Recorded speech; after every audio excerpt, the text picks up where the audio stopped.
it again. Move over, doors. There's a new horror game in town that's taking the internet and our subreddit by storm, and its name is Dandy's World. But don't trust that smile for a minute, friends, because behind it is a sad and broken character who ruined the lives of his friends, his creators, and the very studio we're exploring. Hello, Internet! Welcome to Game Theory, the show that just can't get enough black goo. Think about it. Bendy, Doors, Welcome Home, Bob Mod, FNAF, all of them have a black, goopy thing that leads to one thing. Oh, we should probably just plug it into my veins at this point. But alas, HR won't let me do it. And given it's been a while since my last black goopy hit, when I saw our subreddit blowing up with a game called Dandy's World that also had its own black goo, I was very excited to gobble up whatever sticky dark lore this thing had to offer. On the surface, Dandy's World is a multiplayer survival horror game on Roblox. The game itself takes place in an abandoned educational center and museum called the Garden View Center. We play as these little creatures known as toons. Our job is to hop into the elevator with some friends and complete various tasks while collecting items that can be traded into the lead character Dandy to unlock even more toons to play as. But as you might expect, we're not the only things creeping around these empty halls. The deeper we go, the more we start to get a sense of what happened to this place once filled with the sounds of children's laughter and joy. What happened to this beloved place to shutter its doors, and why it has suddenly come back to life with evil versions of the toons known as Twisted, trying desperately to stop us, dripping with that delightful black goo. There it is. Oh, that's the good stuff. So, step into the elevator, loyal theorists, because we're gonna get to the bottom of what's really going on in Dandy's World and its smiling rainbow flower mascots. The history of the Garden View Center actually starts with this note that you can find if you don't die to the various Twisteds chasing you around the various floors. It's an application for a business loan dated 1984. From this, we can see that the Garden View Center is the brainchild of two young visionaries, Henry Stein and Joey Drew. I meant Delilah Keene and Arthur Walton, although the connections between these two and Bendy definitely keep going. Thanks to a note sketched out by Arthur, we can tell that he was the one who originally designed the look of the toons. As for Delilah, she was a bit more sus. After seeing the sketch of the lead character Dandy, she writes back to Arthur saying, "What about the others? You said he had friends, yes? I'll need them. Respond ASAP. By the way, out of coffee. Get more. Also ASAP." Uh-oh. If she's anything like me without my morning coffee, things are about to get real bad. Even worse if she's like Santi. But despite the clearly ominous language, Arthur doesn't seem fazed, saying, "You've never failed me before, Delilah." Then, in a recent update, the developers added these portraits of Garden View's two founders. Arthur is dressed to the nines. I tip my hat to you, sir. And Delilah is covered in black goo. See, Arthur, this is how it's... Monkey, this right here is likely a dog. I'll be explaining why later. But alright. And then you decide to leave, and your awkward. business partner creates an inky dimension inside their apartment, which is meant to house an inky version of you that they can torture for all eternity. It's a tale as old as time. Although this black goo is a little different to the living ink from Bendy. It's called ichor, and not only can we find this black goo all over the place during the game, but when you get caught by a Twisted, your toon explodes into the stuff. It's almost like the Roblox PG safe version of blood, and the name certainly lends itself to that line of thinking. Ichor isn't just a made-up word. It comes from what is quickly becoming my favorite thing to talk about on this channel. Say it with me now. Greek mythology. I wonder why there's so much of this in indie horror these days. Probably a theory for another day. So make sure you ink splat that subscribe button like your life depends on it, because it just might. Anyway, the ancient Greeks believed that instead of having blood coursing through their veins, the gods had a mysterious substance known as ichor. They also believed that if a normal human were to come into contact with ichor, they would die instantly. So that's it. Ichor okay, is now we're just the seeing blood why of I the said toons. that No, my Delilah's friends, there is most likely a lot more god. going on here, because ichor is also this game's form of currency. We collect more and more of this stuff as we descend further into the levels of the Garden View Center. But what do we use this precious ichor to purchase? More toons to play as from Dandy's shop. Almost as if ichor isn't just the blood that's coursing through them, but it's actually what is used to make the toons. And given the notes and photos we found from earlier... I see. So, ichor poisons humans, kills them instantly. This mofo is wearing ichor. Y'all see that? Ichor. Okay, maybe actually probably this, but still no. Ichor. While Arthur was the one who originally designed the toons, it was Delilah who brought them to life using the iCore. I guess it really is just the ink machine after all. And similarly, it has an unfortunate side effect. You see, as you play and encounter more of the twisted toons, you unlock research that gives you more lore about each character. Several of the research entries mention that it's the iCore, and more specifically being overcome by iCore, that turns these happy-go-lucky toons into the twisted monsters they are now. That also explains why all of the twisteds can be seen with iCore pouring out of every orifice. They are literally so full of the stuff, it's leaking out of them. So then, if this stuff is so volatile, why make toons to begin with? As I mentioned, Arthur and Delilah get their Wait, hold up. Alright, so he said that they, like, if they didn't overflow with ichor, then they become twisted. But how do they get more ichor? Do they just, like, create it or something?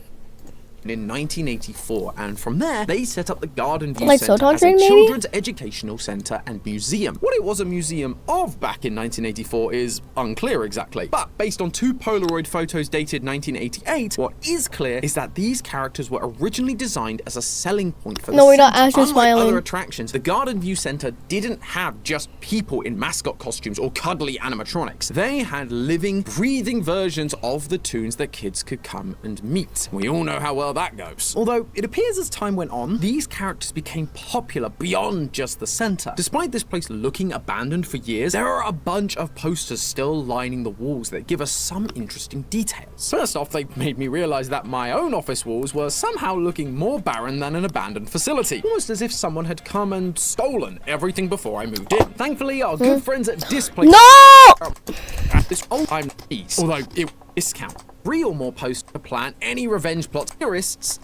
Click the link. Probably about time we get back to what's lining the walls of the Garden View Centre. In every corner of the Garden View Centre, there are CRTs playing a TV show full of lovable toons who might look a little familiar. There are also posters of the different episodes of this show, along with the dates they originally aired, hung up on the many walls of the building. This show is Dandy's World, and the earliest date we see for the show is for the episode Snowy Adventure, which aired on Christmas 1990, 2 years after the earliest date we know these toons to have existed. The Garden View characters became so popular that they eventually created a show. The show wasn't just about the many adventures of Garden View though. If you take a look around the place, you can actually find storyboards for the show. If you don't know, storyboards are essentially what TV, movies, and even gaming studios will use to plan out a sequence of events and the shots that they will need to capture or draw for any given project, meaning that this show was actively being worked on here at the Garden View Centre. This wasn't just a place where kids could come to learn. yeah, it's like a little and play. job It was area. also a TV You know that as it studio. is And as I Toon Cape. realised that, I couldn't help but be reminded of a certain other TV studio slash theme park Hold from up. the real world that was popular around the same time. A studio that, in itself, was also famous for its I'm use thinking of a of Rocky slimy now. substance. Nickelodeon Studios. If you're not old enough to know what I'm talking about, The- I the don't people who blame take care you. of the I'm toons? barely old enough to remember. But when you work for TV studios like Fox and Disney, you get very familiar with the history of competing studios. Nickelodeon Studios was part of the wider Universal Studios in Orlando, Florida. Much like the Garden View Centre, it was both a place for kids and a working studio. Classic Nick shows like Double Dare, Legends of the Hidden Temple, and the early seasons of all that were all filmed at Nickelodeon Studios. But the fun part was, people that were coming for the theme park side to keep their kids entertained could also sign up to come and see their favourite shows get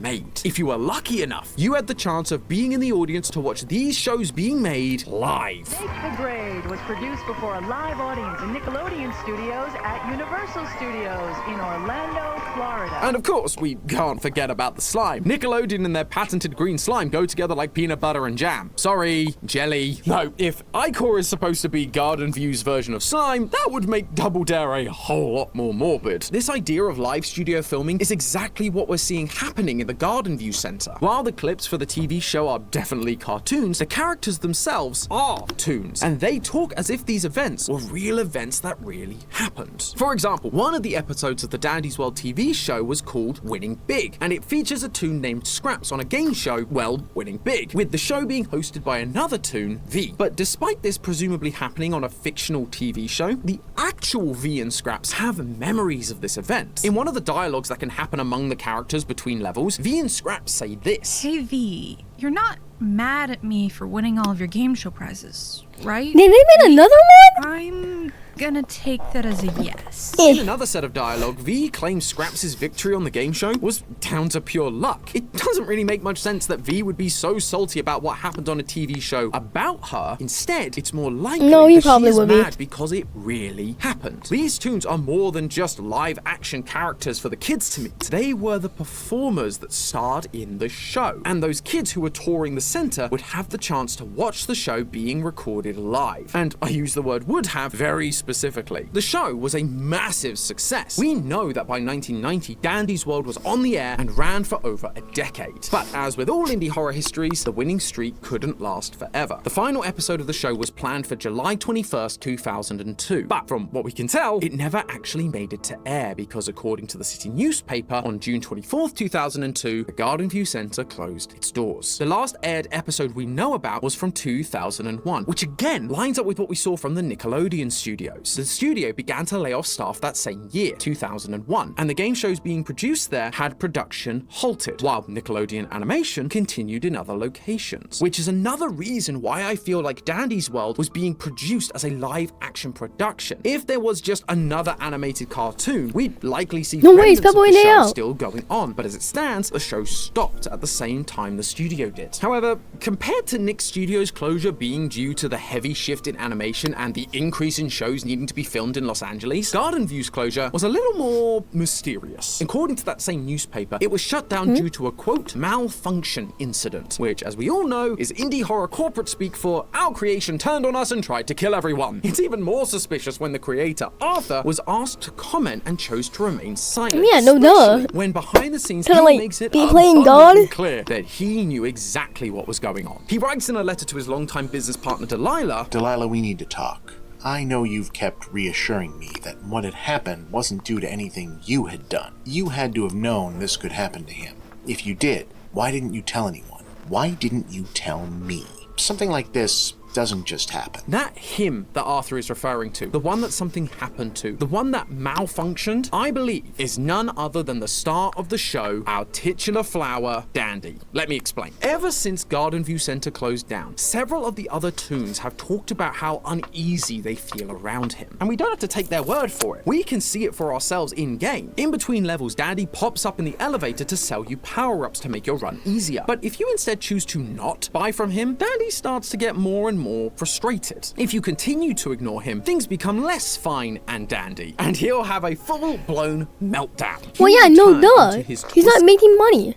Form, and you'd better watch out because he'll soon spawn on an upcoming level to hunt you down. Dandy is a loose cannon. Oh, that was a W. Snap That was a at W any to moment lose. if he doesn't get his way. Based on my years of indie horror experience, my hunch is that this is what happened on the day of the malfunction. Dandy was the first creation, Arthur's main guy, but unlike Okay.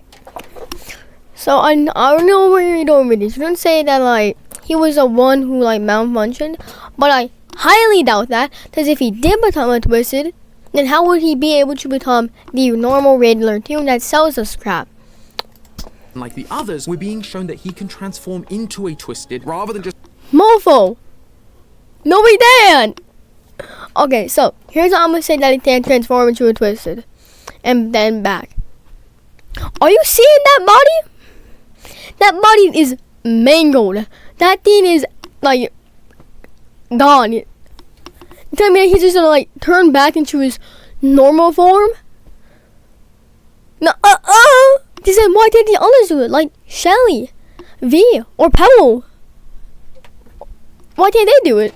just being a twisted, which lines up with the idea that this mascot malfunctioned, transforming into a twisted and created an incident that got the entire place shut down. And that hunch proved to be correct when I found his research data. It says, quote, the star of the show, the one who runs the I-Core operation, it's all his fault. Everything we're experiencing, the abandoned studio taken over by monsters, the studio shutting down leading to this point, it's all Dandy's fault. However, the reason for Dandy's snap isn't quite as simple Another as you one? think. With Dandy being the primary Bro, mascot y'all in seen a that mascot another horror game, one? it would be easy to Holy just crap. assume he's purely evil. Maybe the fame got to him. Maybe he cracked under the pressure, but eventually was overcome by the power of the I-Core and became pure evil. But that isn't the case. There's a little bit of audio storytelling that you might have missed while playing through the game yourself. When Twisted Dandy chases you in-game, a song plays that you've no doubt heard before, but probably never knew the name of. I mean, isn't it like Claire de Lune or something?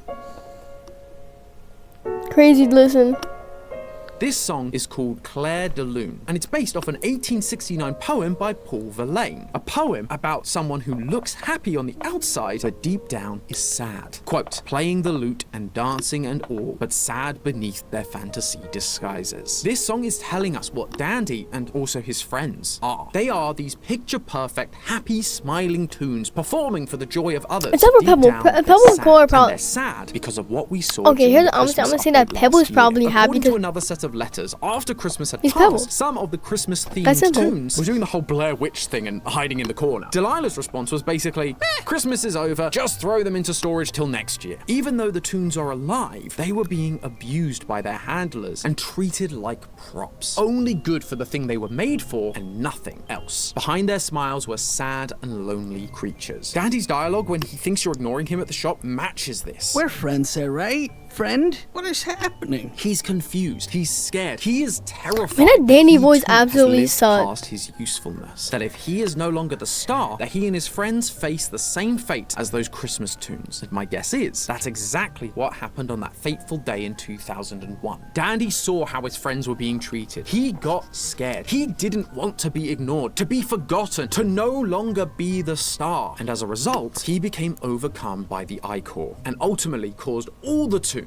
to be locked away forever, a self-fulfilling prophecy. That's why, as his research report says, he has restarted the I-Core project. It's not because he's trying to build an army of evil toons to take over the world or to enact his revenge on those who wronged him. He's trying to atone for his sins. He and his friends lost everything, and it's all his fault. Now he's trying to bring the show back to life. He specifically keeps asking you to find and collect and give him the VHS tapes of the show, and he's using the I-Core to create more toons. Maybe, just maybe, if all the toons come back, so too will the fans, the kids, the show, and Dandy can once again be the star he was literally born to be. But he is not the original creator. He's not Delilah. He doesn't know how to use the I-Core properly. He's using too much, and so all of his toon friends are ending up as twisted monsters. But hey, that's just a theory. A game theory! Wait, hold on. I'm gonna add on to this. I'm gonna make a theory. Okay, so what if Twisted Dandy isn't actually the real Dandy,